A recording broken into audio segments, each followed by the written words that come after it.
Hello and welcome to another video review, this time about the new thermal imaging monocular from Pulsar, the Telos XP50, with and without the laser rangefinder. Pulsar is based in Lithuania, and as you probably know, Pulsar is also the market leader in the thermal imaging for civilian use. And it is also one of the first companies which started to offer thermals for the civilian market. Pulsar products are widely used all around the globe by hunters, police, rescue teams, and also for many other applications. The Telos devices are thermal binoculars. They were introduced this year, so 2023, at the EVA fair in Germany.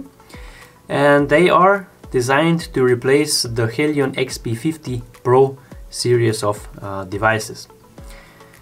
The Telos is now the flagship thermal imaging device from Pulsar, and it is completely redesigned compared to the Helion device. The ergonomics are different. It is now it is a rounded let's say housing. They added the feature of the laser rangefinder, like on this device here. And what is probably the biggest difference is that these are now upgradable devices. So in the near future, if Pulsar comes out with different objectives, different display, a higher resolution sensor, or if you have a normal XP50, if you want to add a laser range finding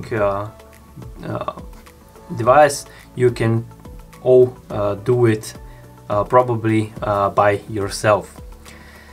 Now, what are the biggest differences to the Helion? The Telos devices feature the new linear sensor with 18 millikelvin NETD, which is currently the lowest NETD on the market if we look through all of other manufacturers. And because of the low NETD, the image quality gets a lot better because the temperature differences are more noticeable. Pulsar was changed also the digital magnification. From 20 times they came down now to 10 times magnification, and for me it's perfectly reasonable because the image quality, especially with the digital magnification, is not really good, especially at 20 times zoom. On the Telos devices, they also changed the housing. This is not anymore the magnesium housing like on the Helion devices, but now it has composite polymer housing, which is rubber coated, so you have a really nice grip on the housing, and it is not cold, especially in winter. When you're holding it, it is not such a cold feeling like on the Helion devices. They change also the internal space from 16 gigabytes to 64 gigabytes. The Wi-Fi is now with 5 gigahertz and 2.4 gigahertz. So at 5 gigahertz the connection is much faster. The Telos features also a new battery type, the LPS7E, which is this one, which is also a quick change lithium-ion battery. There are also some minimal differences in the dimensions, but only in a few millimeters, except for the height of the device. With the laser rangefinder, it is for approximately 3 centimeters higher. The battery has now also a little bit more range from 8 hours operating time to 8.5 hours of operating time. Now the price for the Telos devices are 3,390 if you choose without the laser rangefinder, and with the laser rangefinder the price is 3,690 euros. Both devices with or without the laser rangefinder are IPX7 waterproof, which means they under 1 meter depth of water they should withstand for 30 minutes that no water enters the housing of the device. The temperature range which you can use the device is from -25 degrees Celsius to up to 40 degrees Celsius. The size 238 millimeters in length. In height it's 90 millimeters, and width it's 72 millimeters. The weight of the device of the laser rangefinder is 580 grams without the battery, and with the battery it's 720 grams. The device features a power indicator which is in the screen, and also when you charge it there is a blinking indicator or flashing indicator which tells you how much percent of the battery you are in. If the light flashes 1 times, then it's under, I think, 25%. If 2 times fast, then it's 50%, and if the light flashes 3 times, then it's more than 75%. The startup time of this device is very fast. I think it's approximately 5 or 6 seconds. But we will probably make a optic straight real startup time video, and you can watch in detail there. The device features also a sleep mode, so if you are not using currently the device but you want to have the device fast, that is always on, or that you can quickly look through the device, it has a sleep mode which you can put it in manually. The device can be connected to your phone or also to the PC with a cable or with Wi-Fi, and it is made more or less entirely in Europe. Also the sensor, which comes from Linearet in France, and most of the parts from the Telos devices are made directly in Lithuania by Pulsar themselves, which is, in my opinion, a really big plus, because they do not have to rely on products or parts from other manufacturers. The warranty of Telos devices is 3 years, and what is also great is that the service department is in the European Union in Lithuania directly. Now we come to the battery. This is the new battery, the LPS7E. I think it has 4400 milliamp of capacity, and it is quick chargeable with the USB-C port here directly on the battery, or you can also charge it directly through the device with the USB-C port located here. The battery, one battery comes with the device, and you have also 2 of these covers included. If you want to purchase a second battery, you can just add this cover on the second battery. The cover can be just put together like this, and like this you're already ready to go. The battery features a fast charging capability and also wireless charging, so you can charge the device directly like you charge your smartphone. Additional batteries come for 119 euros, which is not very expensive in my opinion, and like this you can swap your batteries quickly when you are out for hunting. The battery, as you can see, can be very quickly changed. You just have to push it inside and you're ready to go. When you want to take the battery out, you just have to pull this away and the battery comes out. Really easy and simple to use. Okay, now for the sensor specifications. The sensor inside the device is the new uncooled sensor with 640 by 480 pixels, and it is made by Lineret in France, and the pixel size is 17 microns. The refresh rate is 50 Hz, so you have a really smooth image. And as I previously said, the NETD is 18 millikelvin, which is the lowest currently on the market.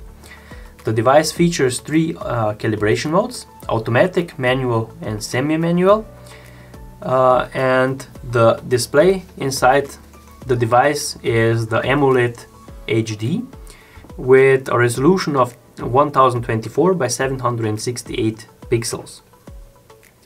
The display is very big and easy, really nice to look at because it's really big when you look into the device. Now the eyepiece can be adjusted with this ring here for your diopter setting. Then on the eyepiece it's also this rubber cover which can be rotated all around the device, so you are not visible when the device is on and you look through the device. And this prevents also additional light if you look on the day, through the day, that it enters your screen. Now up here are all the buttons to operate the device. I will go more in details later in the video. Then the carrying strap, which is really nicely ergonomically designed, so you can grab the device like this, and it is also designed so that it can be used with right and left-handed users. You just have to simply change the position of the strap like this, and then you can already use it as a left-handed user. So really nicely designed. The parts where you change the position are very stiff, so when you one time make your adjustment, you will probably not change the adjustment accidentally. And now for the objective, what is also completely new for Pulsar devices is that the magnification can be changed directly on the objective like this. So from 1x magnification up to 4x digital magnification. The magnification on 1x it's 2.5 times of analog magnification, and because of that on 4x digital zoom you have 10 times magnification. The magnification ring feels very smooth and can be compared to some photo cameras in my opinion.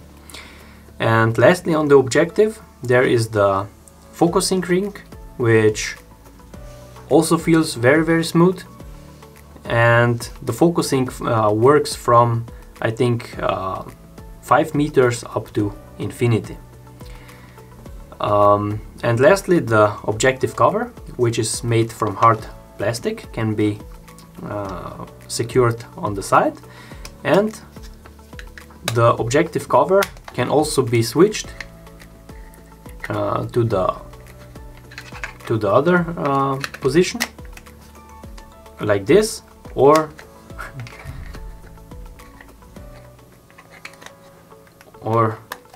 like this if you want to open it to the opposite direction.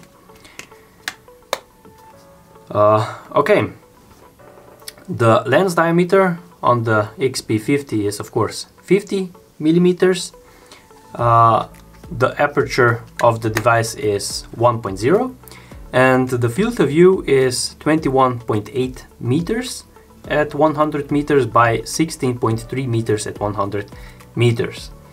The range of detection is 1800 meters, and the device features 8 color modes. The device can of course be also used with glasses, and as I said, the eyepiece is completely adjustable with a really nice rubber part on the end for very comfortable use. Okay, now for the laser range finder, which is new for handheld devices, like if you compare it to the Helion. The laser rangefinder works at 905 nanometers wavelength, and it works up to a maximum range of 1000 meters.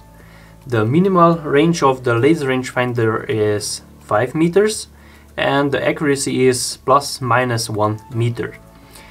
The laser rangefinder can be turned on by pressing this button here.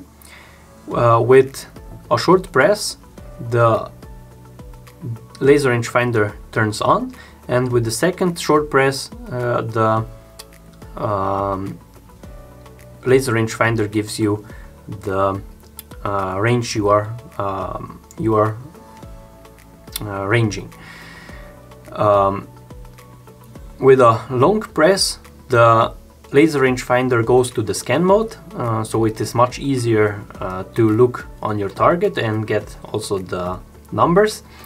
And when the laser rangefinder is off, with long press of this button you can change also black and white black color modes.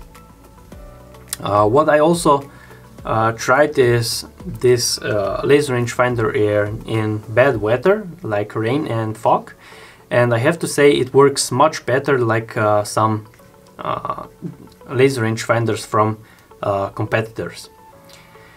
The device has also the equivalent horizontal range compatibility, so you can change in the menu if you want the real distance or with the equivalent horizontal range. Okay, now if we go to the menus, first of all, I have to say that the button placement is really nice, and when you hold the device like this, the operating of the buttons is really easy and can be done with 4 fingers separately, so really well designed. Now for the buttons, first of all, the first button here is the on and off button. So with a long press you turn the device on and off, and with the short press you can calibrate the sensor manually, and with a long press, but if you don't wait that the device turns off, you can enter through the device. You can put the device in the sleep mode so that it turns off the display to save the battery life. The second button is for the recording of the video, or if you want to take pictures with the short press, and with the long press you switch between the video and photo mode. Then the third button is for the quick menu with the short press, and with the long press you enter the main menu where all the additional settings are available. And the last button here is, as I previously said, for the laser rangefinder with short press and long press for laser rangefinding and for the scanning mode, and with the long press without, when you do not turn off before that the laser rangefinder, you can switch between the white hot and black hot image.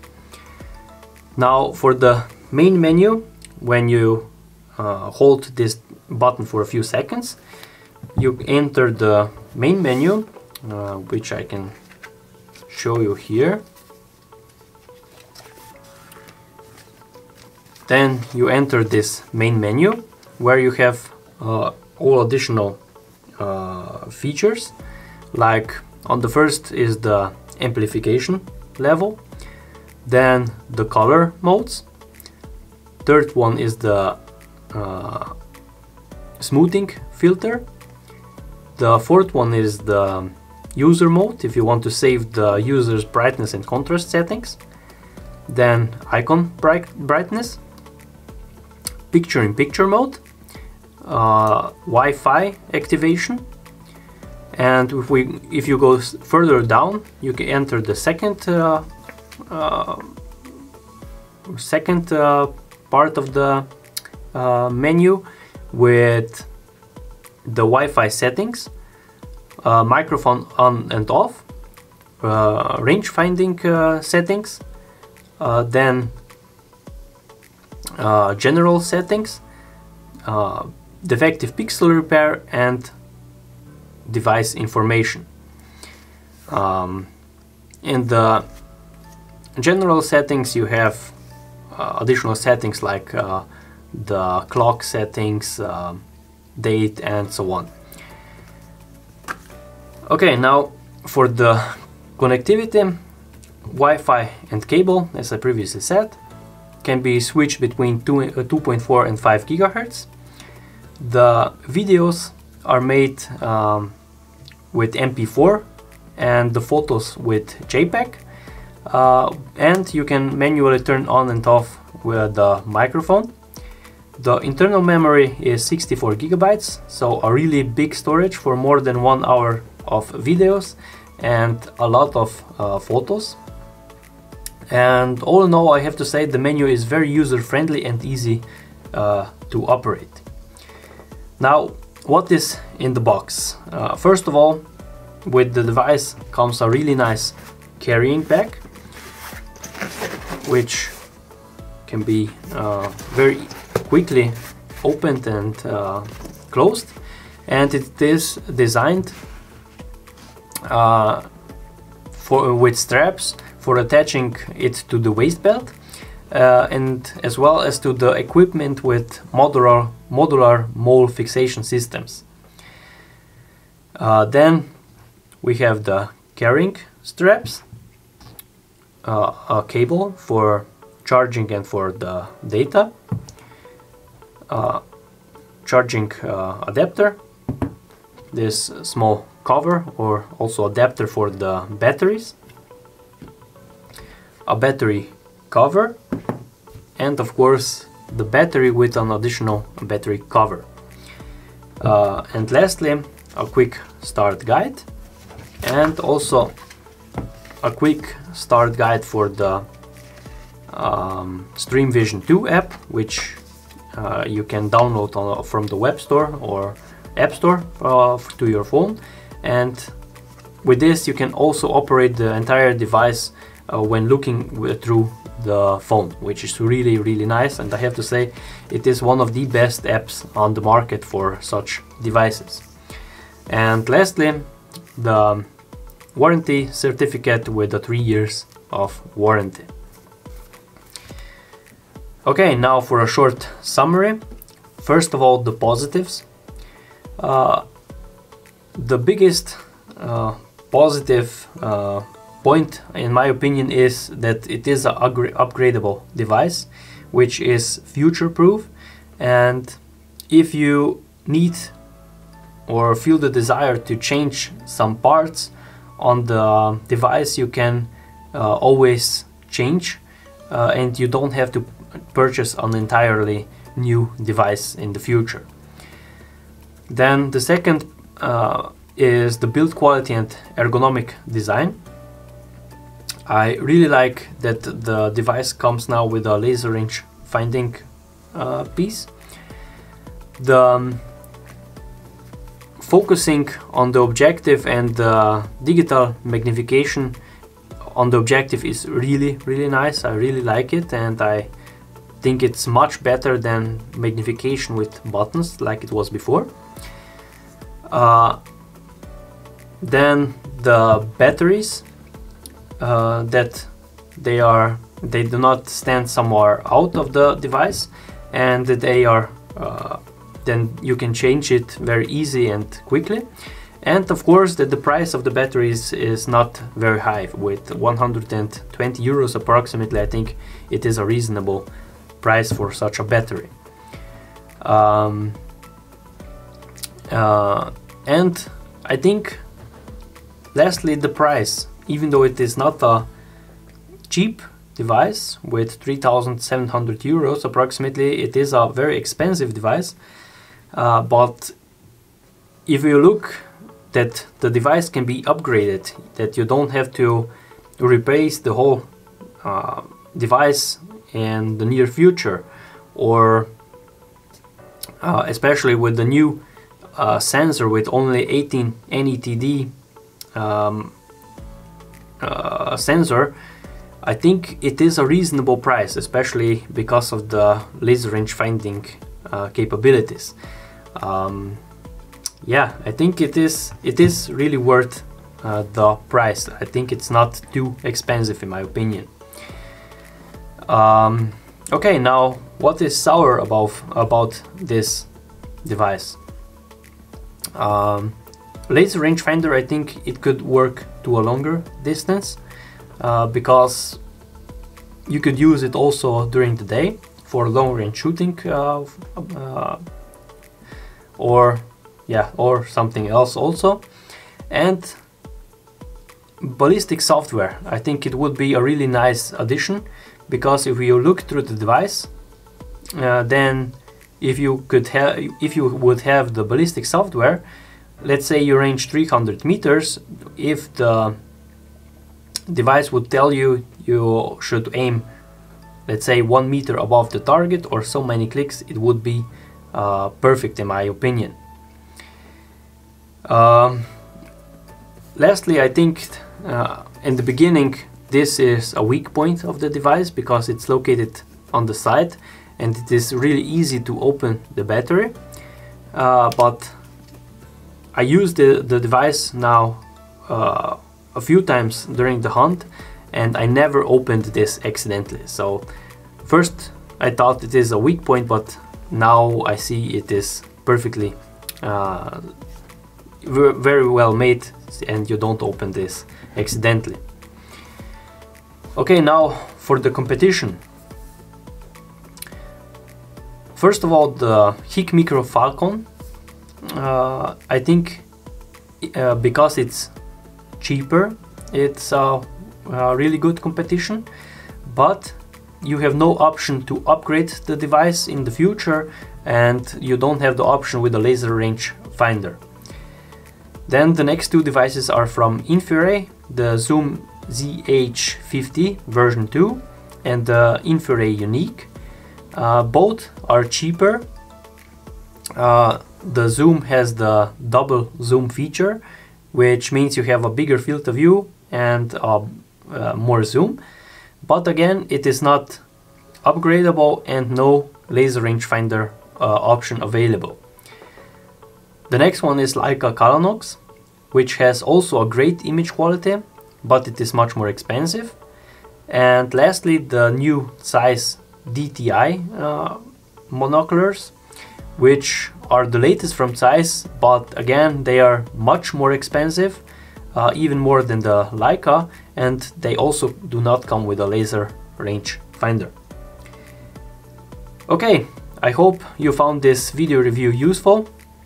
If you have any additional questions, click the link below, and if you enjoyed, please like and subscribe. Thanks for watching.